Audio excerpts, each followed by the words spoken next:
One evening, young people swimming in the city port suddenly see a man emerging from the sea. He asks for help, and soon the heads of several more people in old-fashioned clothes appear nearby. Detective Lars Holland arrives at the scene and is told by the rescued individuals that they belong to the community of Olaf the Fat. Lars finds a young man who knows Scandinavian languages, who then puzzledly informs him that the people pulled from the water speak in some old dialect. Lars plans to call in psychiatrists, but then TV reports from different parts of the planet come in. Everywhere, people from various periods of the past have started appearing out of the water. Scientists cannot provide any explanations. Several years pass. Norwegian society has changed significantly due to the continued arrival of people from other eras. Lars has divorced and shares custody of his daughter Ingrid with his ex-wife. Due to constant stress, he has started using a substance given to the newcomers for mental stabilization, temproxat, but he hides this from those around him. One day, Ingrid, who is spending the night at her father's place, asks to be taken to her mother, who remarried a gentleman from the last century after the divorce. In the elevator, the pair encounters a goat kept there by neighbors who are former residents of the Stone Age. They have to take the stairs. After dropping off his daughter, Lars receives a call and goes to the seashore, where the body of a girl from the past has been found. A colleague thinks it's an accident, but Lars can't draw any conclusions yet. That same morning, his department welcomes a new detective, a girl from the past named Alf Hilder, who has undergone training at the police academy. Lars examines the drowned woman with Stone Age tattoos and strange marks on her back. Experts determine that she was strangled. Lars assigns Alf Hilder as his partner and entrusts her to lead the murder investigation. The pair goes to question port police officers and find one of them, Jeppe, receiving an injection. The guy explains that he helped a newcomer out of the water over the weekend, and the newcomer scratched him, necessitating tetanus shots. After the conversation, the pair heads to the temporary center where all the newcomers are brought. There are quite a few people, and they all need to be taken care of, explained what happened to them, and given temproxat. The newcomers are shown a photo of the deceased, but no one recognizes her. Only one girl suddenly claims to have seen a monster with burning eyes, Hafgufa, coming for the deceased. In the evening, Lars returns home and visits a neighbor from the past who supplies him with drops. The neighbor is butchering a goat in the kitchen with his son helping him. Having received what he needed, Lars returns home.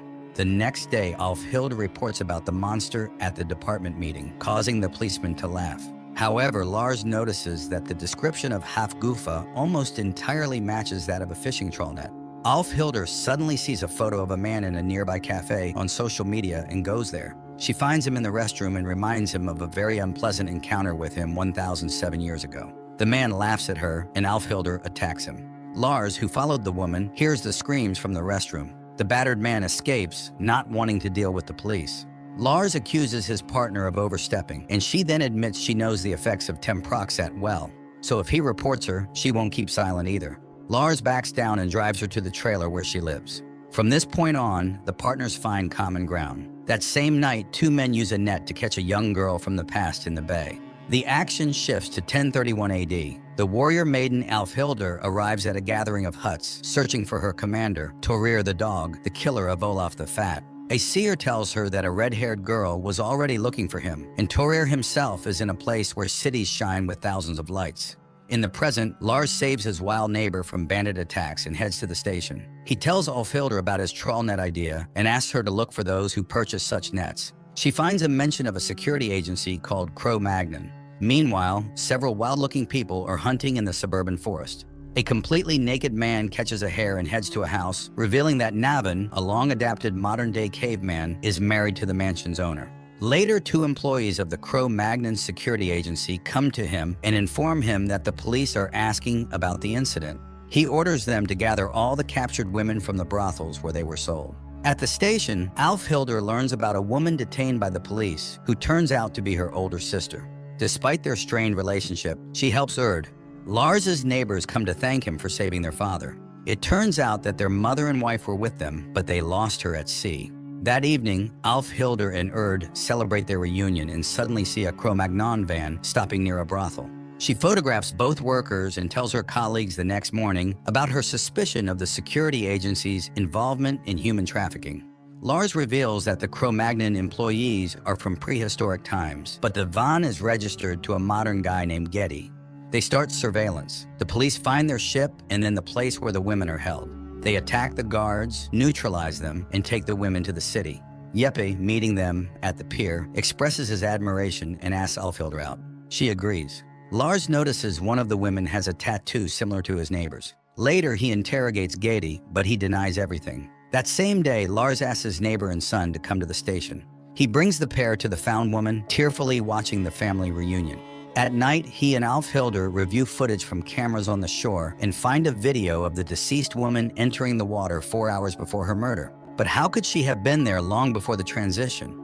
The next day, a man named Tommy, working as a delivery man, gets into a bicycle accident. He goes to a nearby store's restroom to tidy up, and suddenly the janitor recognizes his former commander, Torir the dog, but the man doesn't understand what this person is talking about and leaves.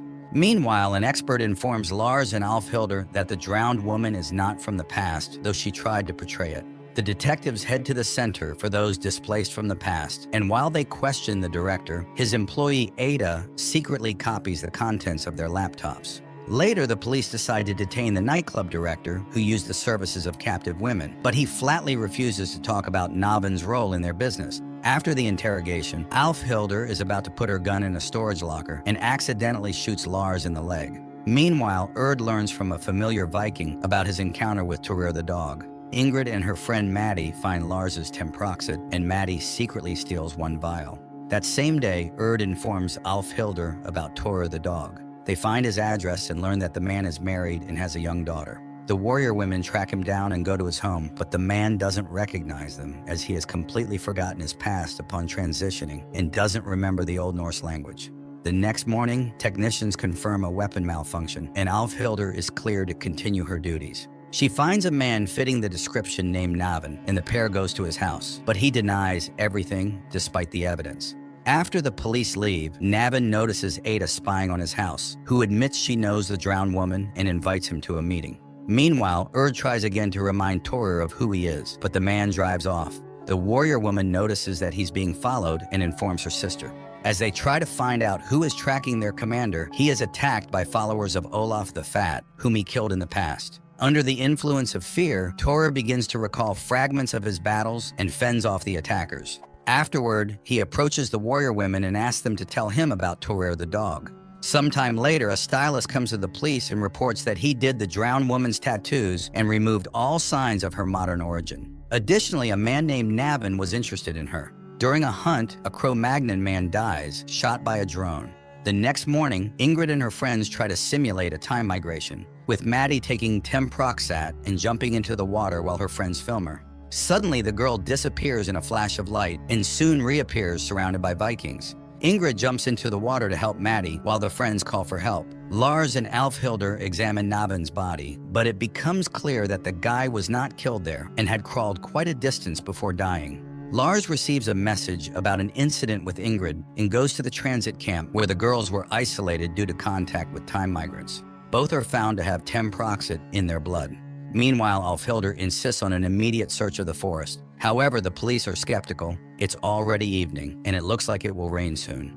At the center, Maddie visits Ingrid and confesses that she is having visions. In the short time she was in the water, her teeth have deteriorated significantly. Denied immediate action by the police, Alfhilder turns to Erd and her friends for help. The ancient hunters head to the forest. Ingrid confesses to her father that they used his temproxate. Meanwhile, in the forest, the old hunter finds the crime scene. The next morning, Alfhilder reports the search results and receives gratitude from her superiors. But who could have operated the drone? The detectives recall the Neo-Luddites who, after arriving in the future, began a fight against modern technology. Meanwhile, Alfhilder's adversary, Detective Vench, finds Erd's page and begins to suspect her involvement with the clan of warrior women, which threatens her job since warriors from the past are not allowed in the police or army. Lars and Alfhilder receive a list of those trained to operate drones and find Ada among them. That evening, Maddie comes home and suddenly, seeing her cross, starts praying fervently. The next morning, Lars is awakened by a knock on the door. A persistent stranger insists on talking about the god Odin and refuses to leave. Enraged, Lars throws him into the corridor where his neighbor inquires about the detective's well-being. He assures him that he is fine and heads to work, where they report about Ada to the department. Meanwhile, the news reports that Tommy is actually Torir the dog, the murderer of King Olaf the Fat, who was revered for the Christianization of Norway. The man is fired from his job. The detectives learn that Ada had an affair with one of the newcomers who opposed progress. Torir is pursued by hordes of religious fanatics. Erd and Alfhilder go to support their commander. Later, Lars reports that he found the address of a warehouse rented by Ada, and they head there. However, they are told that the woman had just taken the keys to the premises. They go there, but Ada manages to escape. The detectives search the warehouse and find Maddie's file. They go to the girl's house, who feels increasingly worse and has almost forgotten the modern language. Alfhilder recognizes her dialect and writes down the numbers Maddie keeps repeating. She saw them on the wall but can't say anything else. Erd informs her sister that Torir agreed to participate in a boxing match against an Olaf the Fat supporter for money. She leaves while Lars continues searching the warehouse and finds the drowned woman's jacket.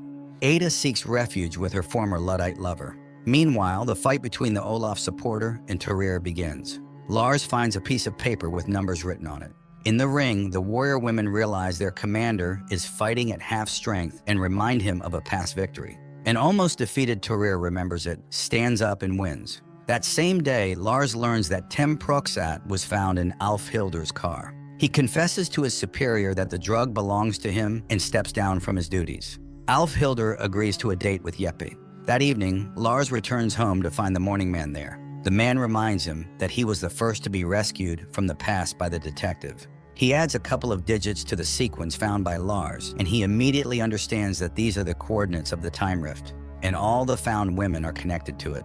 Meanwhile, Jeppe pulls a hair from a sleeping Alfhilder and takes it with him. The next day, a recently arrived Viking suddenly says he remembers something and asks for a phone. The center staff are astonished as he calls Maddie and tells her he remembers everything. Thanks to the clothes found by Lars, the police identify the drowned woman. It also turns out that she was connected to the new Luddites and supported their protests against modern technology. Lars explains that he was helped by an ancient Norwegian who arrived with the first group, which surprises Alfhilder. She finds his file and discovers something shocking. Her partner is trying to get a new dose of Temproxat, but his neighbor no longer deals with it. In the evening, Ingrid, Alfhilder, and his neighbor visit Lars's apartment. They are worried about him because that man from the past died 2 years ago. The neighbor filmed Lars arguing with thin air in the corridor. The detective has to acknowledge the obvious, his addiction. Later, Ingrid asks her father to calm down the port police, who are very interested in Maddie. Lars is surprised, finds the port police duty schedule, and discovers that neither Jeppe nor his partner were on duty the day the woman drowned. He tells Alfhilder, no one could have scratched Jeppe. So why was he getting shots? The woman reviews the intimate photos they exchanged and finds bite marks on his skin. The expert checks the drowned woman's teeth for blood and compares it with the biological material left inside Alfhilder. Both policemen are arrested for murder. Alfhilder is awarded for solving the case. However, Lars is still puzzled by the mystery of Maddie and the time rift and asked to continue the investigation. Meanwhile, Torir takes his daughter for a boat ride and, holding a life jacket, remembers something. Later, he gathers all his relatives and friends at the table to celebrate his relocation day. He has no idea that a devout Olaf supporter plans to kill him. Erd notices the armed man, throws herself in front of Torir, and takes a fatal bullet. Torir and his supporter bury the woman according to ancient customs. That night, Lars is kidnapped by Ada's friends. The woman explains that the government is conducting illegal tests on those who pass through the time rifts. The drowned woman wanted to test everything herself. They had no idea that port officers were colluding with pimps. Ada gives the detective a hard drive with material on all these cases. Torir tells Alfhilder about his memory. He and his Vikings found a girl in a modern life jacket in the open sea, and it was Alfhilder. Lars's unreal friend visits him again, hinting that time doesn't flow in just one direction, as the government claims. Meanwhile, Maddie goes to an abandoned temple, where she digs up a sword and a cross from a place she remembers. Soon, Olaf the Fat himself arrives, calls her sweet, and placing her on a horse, promises to show her the salvation of pagan souls. Whitechapel, 1888. Ben Joseph is informed of another crime by Jack the Ripper, and he goes out on the hunt. Meanwhile, 3 women of easy virtue discuss their journey, which they must undertake if they do not want to share the fate of the other deceased. Ben Joseph manages to see them leaving the tavern. Present day. Lars listens to the news on TV, where it is reported about a blogger who claims to be Olaf the Fat, the King of Norway, who Christianized the country. His statements have divided Norway into his supporters and opponents, but the authorities do nothing. Alfhilder receives a call to the subway tunnel, where the body of a woman is found. She and Venka inspect the mutilated body and later report that the woman came from the 19th century. She has no documents, and it is impossible to identify her for now. Meanwhile, Lars, who has undergone treatment for addiction, is appointed as a consultant on this case. On the same day, detectives receive an expert's report that the killer is skilled with a knife. All wounds are very precise, but the main thing, the female genitals are mutilated masterfully. In the meantime, Olaf the Fat seeks recognition as the King of Norway, but an official informs him that his request has been denied. Maddie suggests telling the world about their acquaintance, but Olaf is sure it will not help. He suffers deeply from not being able to regain power. Alfhildur has other problems. She suddenly notices that she walks at night. Thorir sends her to a sorceress from their time, the Vulva. After examining her, the Vulva tells her that she sees a girl in the sea wearing a bright vest. Alfhildur believes that Thorir shared his memories with the witch and, angered, leaves. The man denies this. Meanwhile, Lars finds information about an identical murder that took place in England. The police chief contacts the British police regarding a possible connection between the crimes. Olaf, seeing an ancient warrior's skull in a museum, realizes how to obtain evidence of his royal lineage, as he knows where his son, King Magnus, is buried. After the appeal, 2 Scotland Yard officers arrive in Oslo, one of whom turns out to be Ben Joseph from the past, who explains that there was an event a year ago. A man threatening with a knife escaped and remained unregistered. Later, a woman was found killed in a way familiar to Joseph, so he thinks that the Ripper, having traveled to the present, committed the murders. Joseph gives Lars a book describing all the known murders committed by the Ripper. The detective returns home and starts reading, but suddenly sees a light going out in the bay, which always happens during an event. And then a strange creature appears before him, stating that it is Odin. At this time, Ben Joseph asks a police officer to print some documents for him. Then he and his partner burn their police IDs. That night, Olaf receives the skull of his son, Magnus, which was stolen from Nidaros Cathedral. In the morning, a journalist from a central publication receives a letter containing a severed body part, causing her to faint. Lars compares the handwriting in the letter with the Ripper's messages and finds a clear similarity. Later, realizing that his psyche cannot cope, the detective again acquires banned substances, and upon arriving home, meets Odin, who draws Lars's attention to the fact that the book given by Joseph was taken from a psychiatric hospital's library. In the morning, he asks his boss to call Scotland Yard, and they find out that no one from England was sent to Oslo. The police contact the real Clark from the homicide department and her partner Blake, who show photos of the suspects who arrived in Oslo under their names. That day, Olaf and his people send a package with Magnus's skull to Tora the dog's house and direct the police there. Meanwhile, the police forensics identifies the body part as a dolphin's clitoris. Ben Joseph and his partner go to meet the leader of a Neo-Luddite cult. That same day, the police find a bag with Magnus's skull at Tora the dog's house and arrest him. He recalls that on the night of the cathedral robbery, he was at a party at the Vulvas, but remembers nothing. Alfhildur mocks his confidence that he ate candies at the witch's place.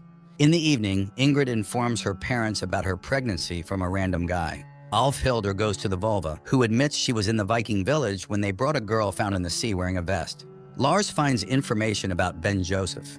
The next day, he tells his colleagues that Joseph was treated for paranoid schizophrenia, but he is indeed from the past, where he searched for Jack the Ripper, although he was likely the criminal himself. Lars asks police officer Alex to find out what exactly Ben Joseph printed at their reception.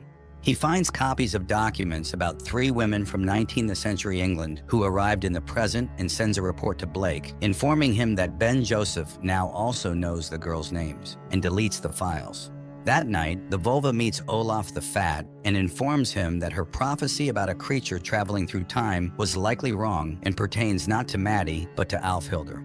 Meanwhile, Alfhildur and Lars arrive in London. Agents Clark and Blake admit that Joseph was indeed in Oslo during the murder, and his nervous breakdown occurred after learning about the Holocaust and the death of all his descendants in the gas chamber. They know that Joseph and his partner are hiding with the Neo-Luddites, who use pigeon posts for communication. To find their whereabouts, they need to locate the pigeon loft. That evening, Ingrid informs her boyfriend about the pregnancy, and he harshly forbids her from getting rid of the child. Meanwhile, Olaf and his lawyer demand a DNA comparison with the remains of Magnus. Lars and Alfhildur return to Norway, and discovering a pigeon loft on the roof of one of the buildings suggests tracking the bird's path with GPS. Soon they spot the pigeon sent by its owner. The police raid the Neo-Luddites' farm and arrest Ben Joseph and others. All the found documents are brought to the station, and among them, Detective Jorn finds a dossier on 3 women. But Alex calls them an unimportant clue and advises throwing them away.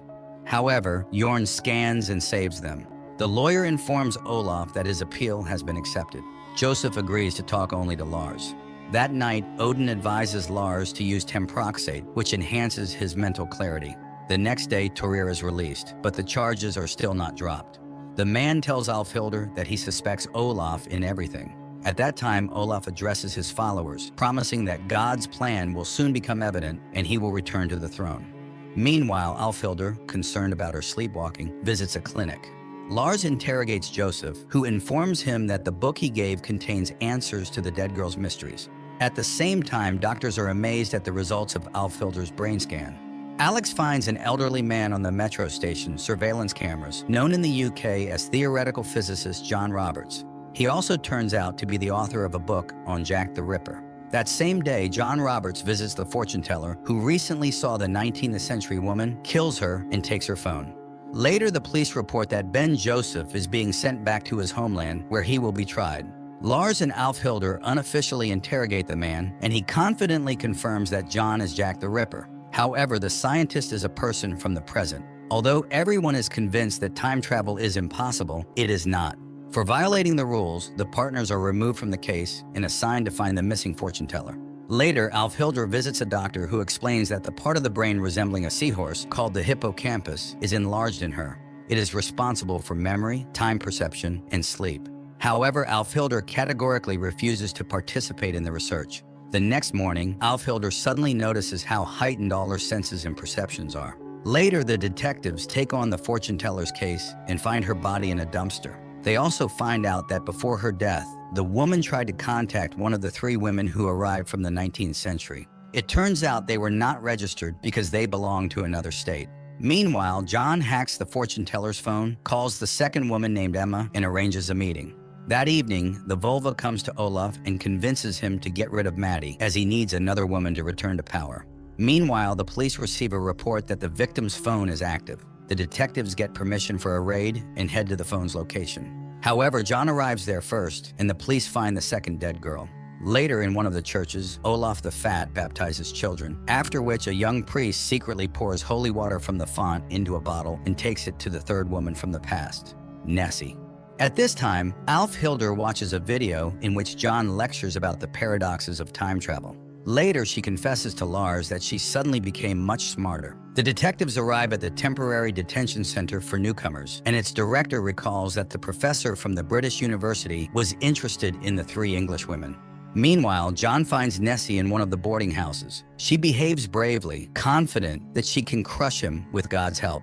At that moment, a priest enters the room and sprinkles John with holy water. The killer screams, covering his face, and falls dead. But just as the delighted couple rushes to hug each other, John gets up and laughs mockingly. He had just played a trick on them. Nessie pulls out a gun, but when she pulls the trigger, John ducks, and the bullet hits the priest right in the forehead. John takes the woman away with him. Oslo police reopen the case after Blake tells them about John Roberts, which surprises the partners since they had just tracked him down. Meanwhile, Olaf kicks Maddie out. Lars and Alfhildur conclude that someone from the station is leaking information to the English and suspect Alex. Additionally, Lars believes that Scotland Yard sent John through time as part of a secret operation and volunteers to present the evidence. Lars brings Alfhildur to his place, takes temproxate, and immediately sees Odin's image instead of his reflection. They sit at the computer with a hidden internet connection and find information about Project 19, aimed at sending English agents into the past. Later, they go to the priest's murder scene and learn about Nessie's abduction. On the same day, John calls the police and offers to exchange Nessie for Agent Blake. In the evening, Ingrid tells her parents that she decided to keep the baby. Olaf arrives at his namesake church when the news reports that illegal substances were found in his house. He is excommunicated from the church. Enraged, Olaf realizes that Maddie turned him in to the police, and together with the vulva, sets out to find Alfhildur. Meanwhile, the police begin the exchange operation. Blake goes to the metro station designated by John as the meeting place. Alfhildur and Lars lose sight of the Englishman and follow him against orders. Blake receives a call from John, who instructs him to go into the tunnel. The men meet as old acquaintances. John admits that the girl is already dead. He killed because the 3 women saw him in the past and could reveal the project. Back in England, he was just testing the time travel device and cut them to cover his tracks. After explaining his actions, John kills Blake. At this time, Olaf's car is hit by a train. In the metro tunnel, Alfhilder finds Blake's body and runs after John. At the accident site, the vulva persuades Olaf to forget about this world because they will soon be in a better place where he will be king again and she will be his queen. Meanwhile, Alfhilder catches up with John, but he laughs at her and deftly dodges the bullets. However, when he shoots at her, the girl demonstrates her new ability and also dodges the bullets. John is delighted that she is like him, but Alfhilder intends to grab the man, and when both time travelers make contact, an explosion occurs. Meanwhile, Alex calls the station and says he won't be coming to work today. He then goes to a secret center where he is submerged in a bath to connect with a parallel reality. But after the explosion in the tunnel, the equipment shuts down and the signal is lost. Alfhilder wakes up in her bed, not understanding how she got there. She goes to work, but upon entering the office, she finds her colleagues singing church hymns. Her boss does not recognize her and sends her to the cleaning crew, where Alex is also present, who secretly arranges a meeting. Meanwhile, the center's workers note that Alex has been in the alternative reality much longer than allowed. At this time, Alex meets Alfhilder and tells her that her encounter with John caused a time rift and created a new reality. Then the man feels ill and collapses. The contact is lost. It turns out that in this reality, Olaf is the absolute monarch. Alfhilder finds to rear the dog's supporters and learns that he was beheaded and the vulva became the queen. She goes to the palace and demands an audience with the queen, who, recognizing the woman, orders her imprisonment. The prisoners tell Alfhilder that Lars is a local shaman who long ago predicted that she would free them from the evil king. The women trick the guard, and Alfhilder manages to escape. She finds Lars, who says that the killer is the key to everything. The woman returns to the police station, opens Venka's computer, and finds information about the murders and John's last known whereabouts. She goes to the seashore where he is fishing. John greets her as if he has been expecting her for a long time. He offers to go to the distant past when the first fish came ashore to prevent the emergence of humanity. The warrior draws a knife, but suddenly falls as if an invisible hand is choking her. Before her eyes flash visions of her rescue from the sea in childhood, and she hears the shaman Lars's words that the unborn cannot die. The vulva cries upon learning of Alfhilder's escape. She, however, manages to stab John, thus closing the time rift. Everything returns to its place. Lars finds Alfhilder's body in the tunnel, and later she wakes up in the hospital. Her partner tells her that, according to the official version, John died in the metro, and there is no mention of Project 19 Inches in the reports. Alex suffered a stroke. Olaf was severely injured, and the vulva died. Alfhilder tells Lars about how she was found in the past in a modern vest. Later, Ingrid goes for an ultrasound. Alfhilder examines the evidence from Olaf's car crash and finds the stolen crucifix pendant, remembering that little vulva took it. Meanwhile, Alex is informed that, according to the test results, Alfhilder is 25% related to Lars. She is experiencing a memory of how Ingrid, at 4 years old, gave her the cross. Despite the fantastic setting, the current situation in Europe is clearly traced. The reaction to the migration crisis and the assimilation of newcomers, who often live by concepts and principles rather than laws, still carefully demonstrates that a common language can be found with the Cro-Magnon man, if of course he agrees to it.